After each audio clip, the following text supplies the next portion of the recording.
नमस्कार, आप देख रहे हैं यूपी टीवी 7।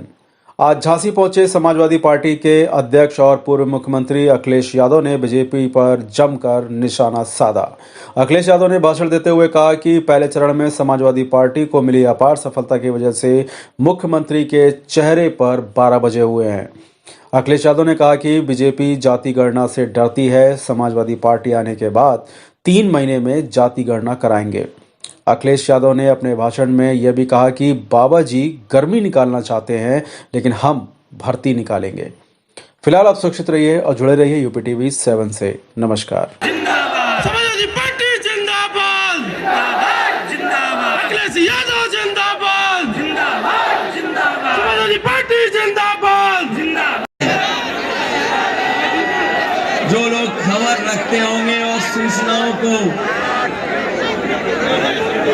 जो खबरों की जानकारी रखते हैं, समय समय पर राजनीति में क्या हो रहा है उसकी सूचना रखते होंगे, उन्हें पता होगा कि पहले ही चरण में जनता ने समाजवादी पार्टी और आरएलडी के गठबंधन के पक्ष में ऐतिहासिक मतदान किए हैं।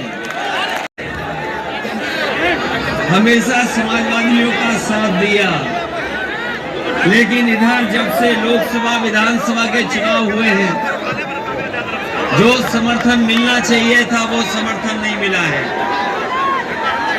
2014 का चुनाव, 2017 का चुनाव और 2019 का चुनाव, यहाँ की जनता ने न जाने कितना भरोसा किया भारतीय जनता पार्टी पर, और एक एक सीट भारतीय जनता पार्टी को जिताने का काम किया। मैं आपसे जानना चाहता हूं, जितने लोग यहाँ पर हैं, बताओ 14 के चुनाव में बीजेपी जीती, 17 में जीती, 19 में भी जीत गई।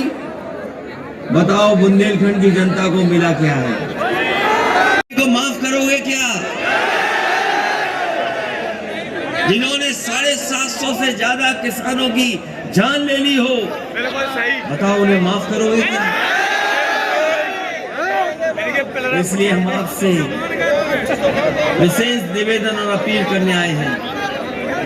समाजवादी पार्टी का मैनिफेस्टो आपने पढ़ा होगा। समाजवादी पार्टी ने कहा है कि सरकार बनेगी तो 300 यूनिट फ्री बिजली मिलेगी, आपको पैसा नहीं देना पड़ेगा। न केवल 300 यूनिट फ्री बिजली होगी, हमारे किसानों की सिंचाई के लिए भी बिजली पूरी माफ होगी, सिंचाई माफ होगी, कोई पैसा नहीं देना पड़ेगा। जो हमारा गरीब किसान है, जिसे ये सरकार खाद नहीं दे पाई, डीएपी नहीं दे पाई, बताओ डीएपी और खाद दे पाई सरकार के? नहीं दे पाई। इसलिए समाजवादी लोगों ने कहा है कि अगर हमें किसानों को, गरीब किसानों को डीएपी और खाद देनी पड़ी तो सरकार की तरफ से उन्हें दिलवा करके फ्री देने का भी काम और इंतजाम समाजवादी सरकार ने। याद कीजिए 2014 में, 2017 में या कुछ वर्षों पहले सरसों के तेल की कीमत क्या थी और आज कहां पहुंच गया? अगर हमें बुंदेलखंड के किसानों को मदद कर करके अगर सरसों की पैदावार, तिल की पैदावार बढ़ाने के लिए पहले से ज्यादा सब्सिडी अगर देनी पड़ी, अलग से भी इंतजाम करना पड़ा, तो समाजवादी लोग करेंगे। साथ ही साथ ये बुंदेलखंड हमारा ऐसा है जो सरसों के पैदावार में भी बढ़ सकता है, और अगर सरकारी मदद हो जाए तो सरसों का तेल भी और तिल को लेकर के भी अगर हमें कारखाना लगाना पड़ेगा तो चाहे 100 करोड़, 200 करोड़ या 300 करोड़ सब्सिडी दे करके अगर कोई कारखाना लगाएगा तो बुंदेलखंड में कारखाना लगा करके पूरे उत्तर प्रदेश के बाजार में जाके सरसों का तेल की मदद करने का काम होगा। क्या समाजवादी सरकार बनेगी तो हो सकता है एक ही लोगों का कब्जा हो जाए। कभी कभी आरोप लगाते हैं समाजवादियों पे, बताओ आरोप लगाते हैं कि नहीं लगाते हैं? जब समाजवादी पार्टी ने कहा कि हम जाति जनगणना करना चाहते हैं, बीजेपी के लोग पीछे हट गए, जाति जनगणना नहीं करना चाहते। हमने कहा अगर आरोप लगा रहे हो भेदभाव का तो कम से कम उत्तर प्रदेश की जातियां गिनती हो जाएं और हर जाति को ये पता लग जाए कि वो आबादी में कितने हैं। लेकिन ये सरकार आगे नहीं आ रही है।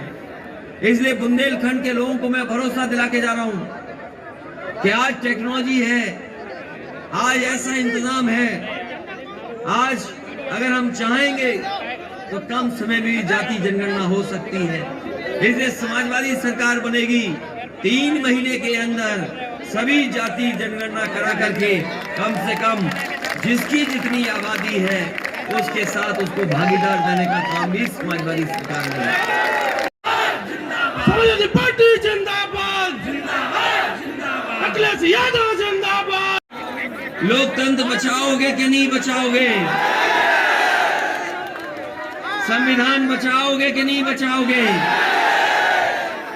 और उत्तर प्रदेश की जनता इन झूठों से बचाओगे कि नहीं बचाओगे?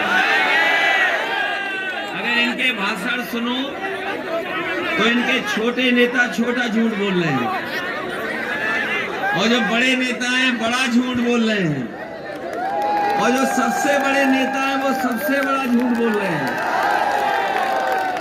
ये बीजेपी के लोगों ने कहा कि हम किसानों की आय दोगुनी कर देंगे।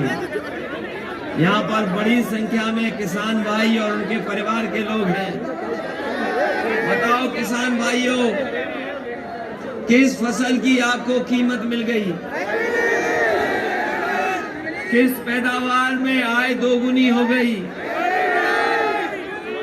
और दोगुनी तो दूर, अगर हिसाब किताब लगाओगे कमाई की तो कमाई आधी हो गई।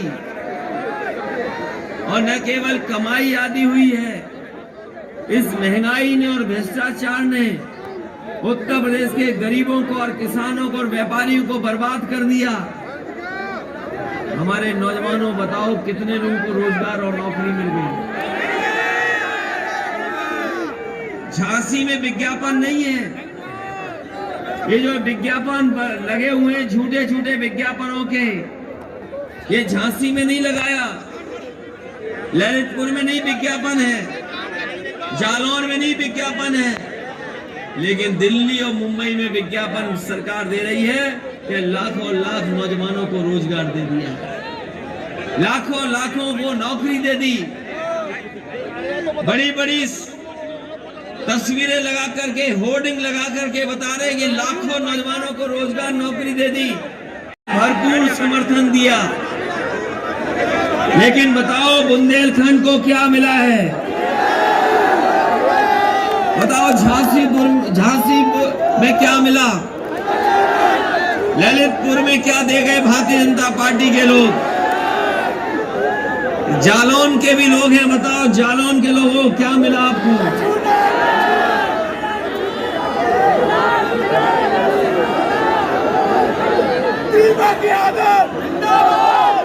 बताओ बुंदेलखंड के लोगों इतना वोट दिया बीजेपी वालों को, आपको क्या मिला बताओ? कह रहे कि ये चुनाव 80-20 का है, 80-20 का। ये कह रहे ये चुनाव दूसरी दिशा में ले जाना चाहते हैं। अगर बीजेपी के मुख्यमंत्री जी का अगर किसी ने सुना होगा आज का इंटरव्यू, उनकी शक्ल देख लेना, उनकी शक्ल पर 12 बज गए हैं। 12 बज गए कि नहीं बज गए? और जैसे ही वो सुबह उठ के अपनी शक्ल देखते हैं शीशे में, जो दिखाई देता है उसी पे चर्चा करते हैं। पार्टी के नेता कार्यकर्ता ठंडे पड़ गए हैं और अब आपकी जिम्मेदारी है तीसरे चरण में जो लोग गर्मी निकाल रहे थे उनको पूरा ठंडा करने का काम बुंदेलखंड के लोग करेंगे। बताओ करोगे कि नहीं करोगे? नहीं। और अब अपने नौजवानों को कह के जा रहे हैं, ये गर्मी निकाल रहे हैं, हम लोग फौज में और पुलिस में भर्ती निकाल करके नौजवान